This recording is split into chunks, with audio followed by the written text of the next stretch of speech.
Assalamualaikum warahmatullahi wabarakatuh. Sahabat, ketemu lagi dengan saya Duryat. Kita di acara Figura Pertanian Inspirasi Penggerak Nusantara. Sahabat, kalau belakangan ini kita lihat para petani kita, terutama yang ada di pedesaan saat ini sedang bahagia. Kenapa? Karena harga sawit sekarang sedang mahal gitu ya. Jadi karena mahal dan juga harga hasil panennya lumayan melimpah sehingga mereka mendapatkan income yang membaik. Nah, dengan saat ini Indonesia itu memiliki luas sawit yang terbesar di dunia. Luasnya hampir 16 juta hektar kalau kita bandingkan mungkin hampir seluas Pulau Sulawesi ya. Dan oleh karena itu, karena luasnya, upaya untuk meningkatkan produksi sawit ini dengan cara ekstensifikasi atau memperluas lahan sudah hampir tidak bisa dimungkinkan lagi. Oleh karena itu, kita membutuhkan intensifikasi, bagaimana kita meningkatkan hasil produktivitas tanpa harus meningkatkan luas perkebunan kelapa sawit kita. Nah, salah satu upaya intensifikasi ini adalah dengan tanam sawit populasi tinggi, di mana dengan populasi tinggi ini kita nanti akan membutuhkan tanaman yang kompak. Apa itu kompak? Nanti kita akan belajar langsung dengan ahlinya, dan untuk itu pada kesempatan kali ini kita sudah mendatangkan narasumber yang memang ahli di bidang sawit. Nah, langsung saja kita sapa. Assalamualaikum, Prof. Waalaikumsalam warahmatullahi wabarakatuh. Baik, sebelum kita mulai ngobrol-ngobrol nih, Prof, saya mau memperkenalkan diri dulu kepada sahabat Figura. Narasumber kita pada hari ini adalah Profesor Kuku Setiawan, PhD. Beliau lahir di Surabaya pada tanggal 18 Februari 1961 ya, Prof ya. Kemudian saat ini beliau adalah dosen pada jurusan Agronomi dan Hortikultura AGH ya, Prof ya, dan beliau adalah guru besar di bidang ilmu pemuliaan tanaman. Sedikit saya akan refresh tentang perjalanan pendidikan beliau. Beliau adalah lulusan dari program studi agronomi Fakultas Pertanian Institut Pertanian Bogor pada tahun 1984 ya, Prof ya. Kemudian melanjutkan S2 beliau di Department of Plant Breeding and Plant Genetics, College of Agriculture and Life Science, University of Wisconsin, USA ya, Prof ya, pada tahun 91. Dan kemudian S3 beliau diselesaikan pada Department of Tropical Horticulture, Tokyo University of Agriculture, negeri Jepang, pada tahun 1998. Dan saat ini beliau aktif sebagai dosen di jurusan AGH. Oke ya, Prof ya. Nah, Prof, ini ada beberapa hal yang mungkin sahabat Figura masih awam ya, Prof ya, tentang apa itu tanaman yang kompak, Prof. Ya, bisa dijelaskan sedikit. terima kasih ya. Jadi antara kompak dan tidak kompak itu kan tergantung kita sumber dari jantan, yaitu Gizifera ya. Kalau selama ini digunakan adalah itu yang tipe yang gambi, itu ada yang gambi, ada Icona ya. Ada dami juga ya. Jadi kalau sekarang itu 9 meter ya, ukuran pelepah itu. Iya. Itu kan panjang, jadi otomatis maksimum yang populasi atau kerabatan per hektar itu sekitar 133-136 Per hektar. Karena jarak tanamnya jauh ya, Prof ya. Oh, itu 9 meter jatah. Semakin hari semakin kemajuan teknologi seleksi, rupanya ada panjang pelepah yang kurang dari 9 meter. Oke. Ada yang 6 meter, ada yang 6,5, ada yang 5 meter ya. Jadi itulah yang pendek pelepah, sehingga dia bisa mampu populasi mulai dari 150 sampai 200 itu ya per hektar. Nah, disitulah istilah kompak yang itu. Kalau yang panjang pelepah dipaksakan 140 atau 150, nah dia mungkin akan pertumbuhan terganggu ya, sehingga akan Lapping ya, Prof ya. betul efek kanopi naungan, iya, sehingga itu saling menaungi itu dia. Oke. Nah, Prof, apa saja sebenarnya langkah-langkah yang perlu dilakukan dalam intensifikasi dalam budidaya sawit ini, Prof? Nah, pertama kan kalau intensifikasi kan kita harus intens bisa. Ya, otomatis pemanfaatan per hektar itu harus optimum. Yeah. Jangan 1136, 133, harus 150. Kadang-kadang 200 ya. Ya, itu ada sudah betul-betul maksimal kan. Terus kedua, penanaman bibit unggul. Nah, itu penting karena selama ini kan petani itu terganggu dengan adanya akses bibit unggul itu kurang. Iya, betul. Ini kadang-kadang penawaran orang lain yang bukan unggul itu promosinya kencang dan Bentuk fisiknya sama ya, Prof? sama bentuknya. Kita tidak bisa membedakan dengan kaset tua. Jadi ada macam brosur yang glossy sehingga orang percaya. Tapi saya harapkan petani semakin cerdas ya. Di sini semakin hati-hati. Harusnya nanya dia. Kalau begitu ditawari kecambah saya atau bibit sawit dari mana ini? Misalkan dari yang selama ini ada dari Maria, ada yang dari Sampurna, ada yang dari Asenagi, ada yang dari Sinarmas.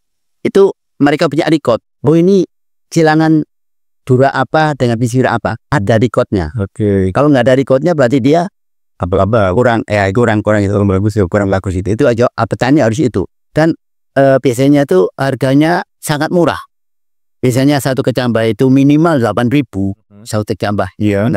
Ini bisa mungkin hanya 400, 500. Oh, jauh sekali ya. Nah, itu perlu dicurigai. Betul itu kan kalau sudah tumbuh atau kecambah di biatan orang, dia tidak tahu bedanya ya. Ini belian persis ya. Gitu. Nah, saya itu pernah baca juga, Prof.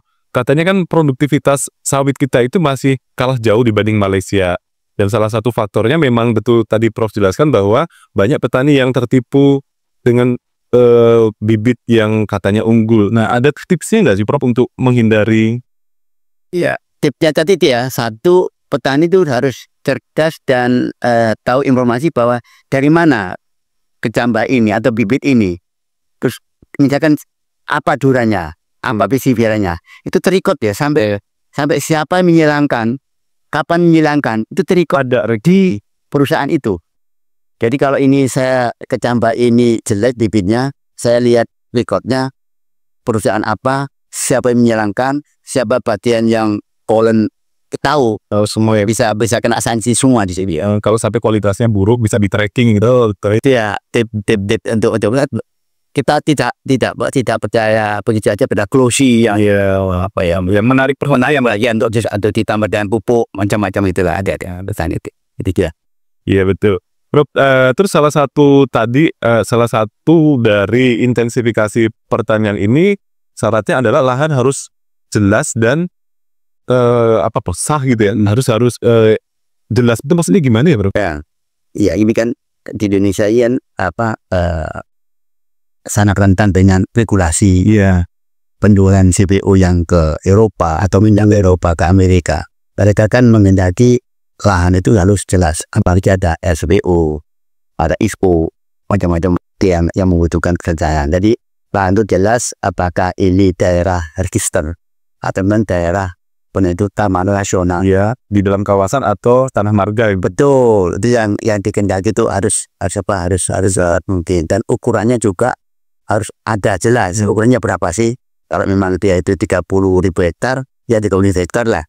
Jadi jangan sampai melebihi karena akan terlacak nantinya tuh kebutuhan kecambah atau bibit per itinya bisa salah hitung nanti ya. Jadi itu yang tangannya harus jelas ukuran, jelas legal formanya dan jelas posisinya di mana dia. Kalau tidak memenuhi itu mungkin pasar Eropa akan reject ya, Prof. Itu tidak langsung ya. Itu kan nanti di LSPO, SPO kan ada semacam komplain dan kan ada karena ini apa statusnya. Kalau nanti di situ pabrik CPO itu berapa persen dari luar, berapa persen dari dalam. Dari luar itu dari mana? Petani mana? Kalau itu berarti harus dipisahkan. Itulah yang Eropa concern di situ. Jadi tanah sawit yang di register itu akan terbuang ke tidak pasar Eropa dan itu membuat kelemahan Indonesia di mata dunia di sini ya. Oke, Prof. Nah, Prof, sebenarnya bisa dibagikan ilmu nggak, Prof? Bagaimana nih caranya untuk menghasilkan tanaman? Kan kalau bisa tanamannya pendek ya, Prof ya. Kemudian hasilnya banyak. Itu tekniknya gimana tuh ya? Pertama kali ya tadi itu kita eksplorasi plasmanefa. Selama ini itu sawit dan tanam adalah yang pertambahan tinggi itu bisa mencapai 80 cm per tahun. Atau senti. atau 1 meter per tahun. Tidak tahan ya Prof ya. Tuh, sehingga kalau itu ditanam itu akan produktivitas sawit kan bisa mencapai umur 25 tahun. Kalau itu 15 tahun aja Sudah tinggi banget. ya kan 80 cm, berarti ya lebih dari Iya, 15 meter gitu ya. jadi sehingga itu akan membahayakan pemanen. Iya. Pemanen yang tadinya dodos bisa sekarang jadi egret. Egret pun disambu. Nah, itu kalau udah itu pasti kecelakaan, keselamatan kerja terganggu, tidak tahu lari kemana. Iya, Ya, terus jatuhnya si ketandan ini. terus kedua cara sensus buah itu juga walaupun ambil teknologi kan berarti membutuhkan biaya itu. Itu buah mantek atau kan tadi dengan buah untuk ke arah perhitungan produksi kan sebelum panen kan akan susah. Karena itu perlu tanamannya pertama tingginya itu pendek, 50 atau kurang dari 50. Nah, itu adanya di daerah Amerika Latin, Suriname, itu ya di situ ya, dari Kolombia. Jadi dikenal dengan nama istilah dengan olivera. Yang kita tanam itu guinensis. Kalau olivera itu pertama tanaman tinggi tanam itu bisa mencapai 20 cm. Jadi beda spesies ya. Beda. Tapi kita ambil gennya. Udah ambil gennya. Ya, ambil gen nanti disilangkan di backcross akan berubah seperti kita ini nanti itu. Jadi kan adanya tanam pendek, selama kerja terjamin, tidak usah pakai egrek, hanya dodos saja, terus sensus buah mudah aja, terus orang jadi santai, tidak berbahaya, ya tidak akan begitu. Iya benar itu. Dan darah, ya sehingga itu kan, ya itu sehingga menambah suatu ya. Sehingga petani atau pemanen tersenyum lah. Soalnya tinggal lihat santai aja, tidak usah tanda ini ya. Jadi itu yang diambil duranya apa? Duranya dari mana, Prof? Ada dua. Itu yang di olivera itu tidak mengenal dura viscifera. Tidak mengenal. Yang dikenal ada guinensis. Ini tipe yang kita itu karena lisan binaris. Jadi itu ada dura tuh. Kita ambil aja tuh. Kalau kita ambil viscifera di guinensis, silakan aja dengan si olivera. Nanti jangan dijalankan olivera lagi, silakan ke guinensis supaya produksinya tinggi. Kalau di olivera itu produksinya rendah. Cuman pertambahan tingginya dia lebih. Betul. Terus minyak tak jenuhnya tinggi. Itu yang penting. Dan selama ini minyak jenuh yang lebih tinggi. Jadi orang isu kesehatan lah ya, Prof. Isu kesehatan itu sehingga kalau itu booming nanti suatu saat itu akan ditengok semua orang nanti itu semacam zaitunnya sawit ya olivera. Kalau genjanya gimana, Bro? Genjanya itu kan berumur cepat. Sekarang kan diisukan kan 5 tahun baru panen, 6 tahun setelah tanam baru panen. Nah, kita seleksi di situ itu ada beberapa. Kalau kita mengumpulkan Pasanuva itu kita mengukur keragaman waktu panen itu ada induk-induk yang cepat genja. Ya 3 tahun dah berbuah otomatis 3 tahun bukan 3 tahun setelah tanam umur 1 tahun. Jadi umur 1 tahun awal bertambah 12 bulan ditanam itu sudah 1 tahun dari lapangan 3 tahun dari panen awal jadi 4 tahun 3 tahun di lapangan artinya. Ya itu udah bisa dipanen dengan medium rata-rata jangan itu bisa mencapai 5 kilo di situ kan. Itu bahkan 10 kilo itu ada ketika untuk kita seleksinya itu. Jadi itu kalau udah cepat nanti itu akan rate untuk return modal itu akan cepat, terus umurnya akan semakin panjang kan si sawit yang tadinya itu mulai panen 6 tahun sehingga mulai 25 itu kan jadi 19 ya. Ini kerja jadi lebih panjang lagi ya. Umur produktifnya lama. Yang tadinya itu mungkin starting point dari 18 ke 23, mungkin itu udah 10 tahun dah starting point dah panjang ke 22. Jadi itu di yang genjah dan itu ke keutamaan gitu. Oke. Nah, Prof, banyak juga yang menyepelekan gini, Prof. Yang penting kan ditanam. Nanti kalau udah tumbuh tinggi berbuah baru kita pupuk. Padahal kan teknik penanaman ini penting ya, Prof ya. Gimana sih kok sebenarnya yang bagus teknik penanaman sawit yang baik setelah bibitnya bagus? Ya, itu pertama kali harus yakin bahwa bibitnya itu normal. Ya, normal itu gimana? Normal itu misalkan ada yang apa ya, mohon maaf, kayak letai itu. Letoy. Jadi melengkung dia, Itu sama sawitnya itu aja lemah. Berarti dia tidak apa, energi untuk sos dan sos itu apa namanya, fotosintesisnya itu buahnya itu akan kurang gitu. Atau memang ekstrim itu pohon gajah, baunya besar kan. Kalau itu orang dipilih itu, kalau di antara bibir yang dipilih itu tidak akan buah. Malahan ya Prof ya. Itu vegetatif terus ya. Iya betul. Nah itu harus dicek sebelum tanam, dipastikan bahwa ada semacam kaling atau seleksi dari mulai awal ketika ditanam. 2 bulan setelah itu dicek lagi, seleksi lagi. Yang kurus yang kecil disingkirkan dulu. Ambil yang rata-rata. Tuh, terus nanti itu 4 bulan sebelum ditanam di nursery. Dicek lagi 6 bulan, 8 bulan. Terakhir harus ada orang yang menandai bahwa itu normal, lapangan. Jadi misalkan di jumbo biru polybagnya itu jadi itu normal. Betul. Apa polybag biru yang boleh masuk ke lapangan.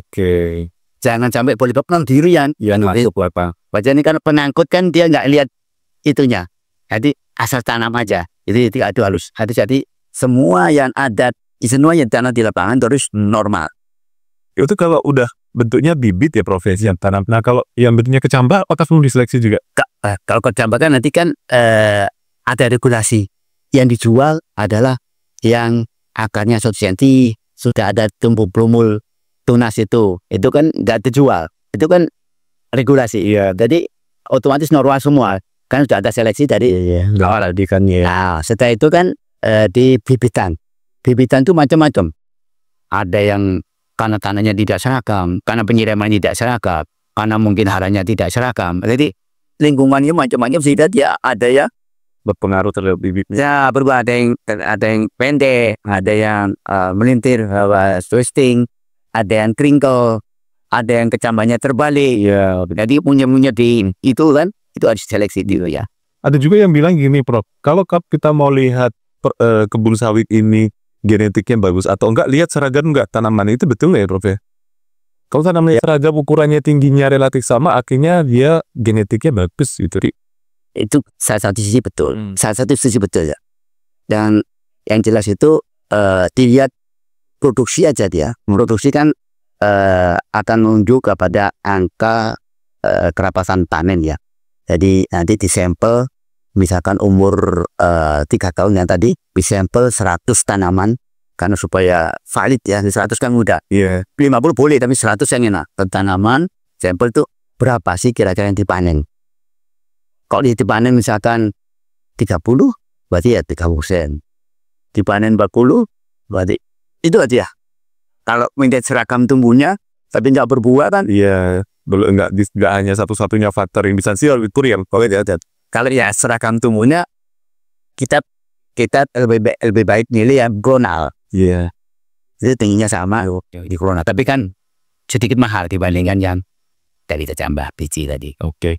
Nah Prof, kemudian untuk perawatan yang betul, apa aja dia harus kita treatment tanaman sawit betai? Ya, artinya pertama kali itu dari bibit ya. Bibit, ada penyiraman continue, terus setelah itu ditanam di lapangan ya. Nanamnya itu satu, jangan sampai kan ada bonggol ya, bonggol bawah itu yang tentunya membulat. Nah bulat itu jangan ditimbun semua ya, akan ngecekik. Nanti akan tumbuhan itu akan terganggu, terus buahnya akan terganggu. Nah itu yang awal ya.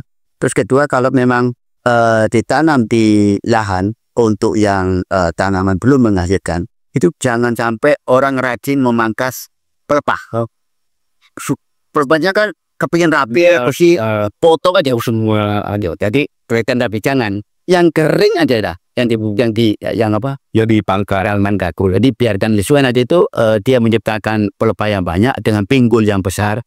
Itulah akan menopang menopang batangnya. Buah tandan tadi. Nah, setelah itu selesai, ya kita jangan lupa gulma. gulma itu juga persaingan dengan tanaman, juga saingan dengan panen nanti ya. Kalau ada brodolengan, Ya ada tuh, nanti sulit kalau ada. betul itu kan susah untuk itu. Nanti ada piringan tanaman itu, piringan di piringan. Terus continue memberikan pupuk. Penting ada 2 semester ini 1 tahun sekali, semester 1 semester 2 itu sangat penting sekali.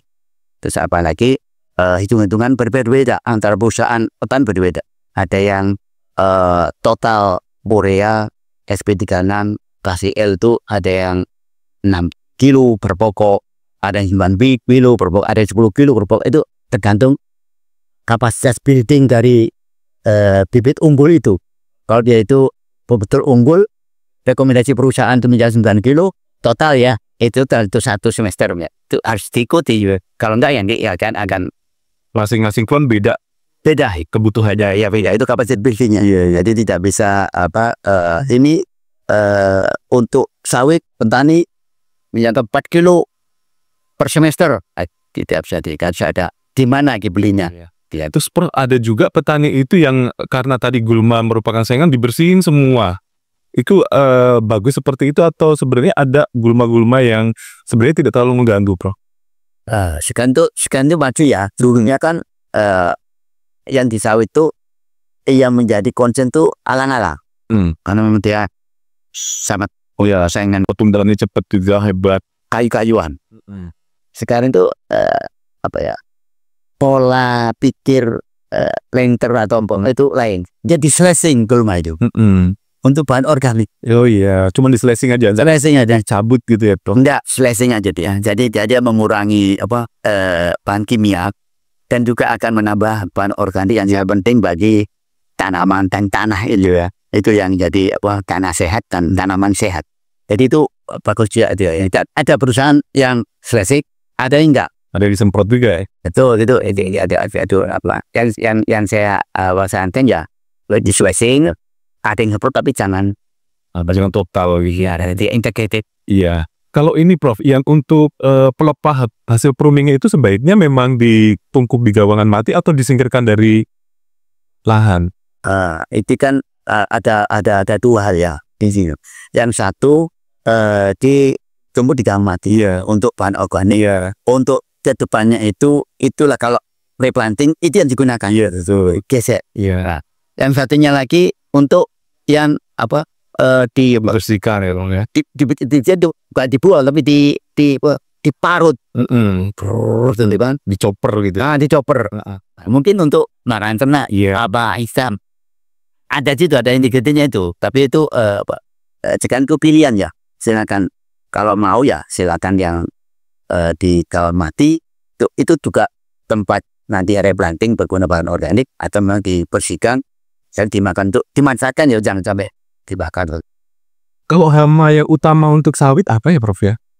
Hama itu ada yang itu ya, buat api. Ulat api yang makan daun ya, Prof? Itu kan ulat api kan dia itu posisinya kan macam-macam ya. Itu ya saya kurang paham, tapi saya lihat di lapangan tuh selama ini ya, ada yang penguasa bagian bawah daun, ada penguasa bagian tengah daun. Ada penguasa bagian atas daun. Itu beda-beda jenisnya. Betul. Itu saya nggak tahu ya itu mungkin orang kamu kena ya. Dan ini saya salah ngomong cek. Sudah itu yang kita tidak bantu kita tahu. Terus kedua ulat kantong. Jangan bangun kantongnya sendiri. Itu dia kita semprot ya sembunyi di kantongnya. Nah, itu biasanya orang itu menggunakan insektisida dosis atau kondisi tinggi untuk membunuh kantong. Akibatnya di situ terkena jenisnya serangga penyerbuk kelapa sawit. Malahan. Iya, dibius itu. Jadi salah sasaran ya, Prof. Salah sasaran, jadi akan produksinya turun. Dia kalau kantongnya aman, turun. Ketika itu kumbang, kualitas. Oh iya, kumbang badak gitu ya. Itu luar biasa. Itu terutama untuk daerah yang replanting.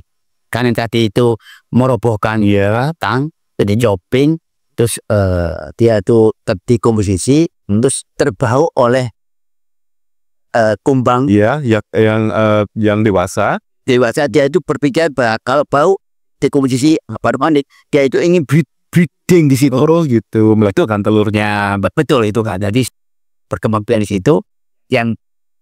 bibit yang baru tanam ranting itu akan serah. Ini udah nyerangnya umbutnya ya Prof ya. betul itu kan jadi Kalau udah kena umbutnya udah biasa beringil lagi ya. tapi kalau yang dewasa kan yang dewasa itu mungkin terbang nyasar di mana di tanaman dewasa membuat lubang. Lubang itu pada pelepah, lubang itu akan tembus satu pelepah itu ada satu tandan. Tandan sawit, buahnya ada dia. Daun kan. Kalau diubangi orites tadi itu pasti nggak ada. Kita lihat produksinya. Kalau itu ada lubang berapa, kekurangan tandan berapa, prediksi produksi akan ada berapa? Ada sih di sana kertas mata biasa. Menarik juga ya Prof ya. Kalau ini Prof, untuk panen gimana Prof? Cara panen yang baik dan menandai kapan nih waktu panen udah mulai tepat. Kan kadang-kadang ada buah yang buahnya buah fasil istilahnya, gue hasil buah aja gitu. Itu gimana ya? Memang pertama kali ya tadi itu butuh sebelum 3 tahun itu ada istilah kastrasi. Itu ada kastrasi 2 tahun udah buah dia. Tanam itu harus dibuang. Iya. Tapi kalau orang kan saya ini uang Ada duitnya. ya itu harus dibuang supaya nanti bongkolnya besar. Iya. Setelah 3 tahun dibiarkan nanti dipanen. Nah di depan itu ada orang yang nandai dari gugurnya Brondol gitu. brondol. Nah, brondol itu misalkan dia kira-kira 3 kilo. Nah itu kalau brondolnya 3 kilo harus 1. Dari 3 kilo tandan 1 brondol. Ya itu 1 banding 1 ya. Itu 1 banding ya. Artinya itu udah siap dipanen. Saya jualnya. Tapi hati-hati harus bijak. Karena ada buah busuk yang jatuh. Itu kamu goboy yang Martino. Yang tanpa penyerbukan dia bisa jadi buah. Indah kan gugur. Itu bukan brondol. Itu Bukan brondol. Ketipu itu banyak sekali perusahaan-perusahaan yang pemanennya itu tidak tahu perintah brondol 1, brondol 2 panen. Isi kepanen pada buah masih muda. Istilah itu bedanya dengan buah yang sehat apa Bro? Sehat kan tidak busuk tidak. Oke, ya. Iya kan? Karena dia hasil pembuahan ya. Tuh dia itu. Nah, terus kalau memang dewasa ada sensus. Nah, sensus kan. Sebenarnya gampang ya ngitung apa yang di hadapan Anda ini di hadapan aja. Itu kalau buahnya itu 6 total 12. Oke. Di satu sisi ya. Kamu ngitung ya puter. Dari buahnya 12. Nah itu yang hitam yang mana? Pasti itu sebentar lagi akan panen. Ya, entah 1 bulan ke depan. Itu gitu di sensus Sensus jadi untuk data pemanenan. Betul. Ya. Jadi berapa yang tadi yang di angka kerapatan panen tadi itu kan berapa di 100 bombom misalkan yang 80 yang panen. Berarti ada 80 tandan. Kalau ada sekian hektar, nah, biasanya awal panen itu kan penting. Jadi jangan sampai nanti itu panen dipaksakan sehingga buah muda yang masuk nah, itu minyak. Jadi kurang kualitasnya ya Prof ya. Baik Prof, ini sebenarnya menarik sekali, banyak sekali ilmu yang kita dapatkan, tapi memang di acara Figura ini kita dibatasi dengan waktu ya Prof ya. Nah, tapi sebelum kita akhiri Prof, ini saya pingin dulu closing statement dari Prof Kuku untuk membangkitkan minat generasi muda kita untuk menjadi petani Prof. Mungkin silakan Mas. Jadi kita yang penting tuh semangat ya bahwa sesuatu itu berubah, teknologi berubah, dan ingat bahwa semboyan buatlah sesuatu dengan tersenyum. Kalau memang kita niat ke sawit, senyumnya dengan sawit itu ya, jadi bangga membeli bibit yang unggul dan jelas. Terus kedua tanahnya harus jelas-jelas. Di situlah statement saya dari Akila dengan senyum di sawit. Sahabat, itulah akhir dari Figura episode kali ini, tempat di mana gagasan bertumbuh, inovasi bersemi, dan semangat pertanian Nusantara terus bergulir maju. Semoga obrolan ini menginspirasi, membuka wawasan, dan menambah kecintaan kita terhadap dunia pertanian, karena kita adalah Figura Pertanian Inspirasi Penggerak Nusantara.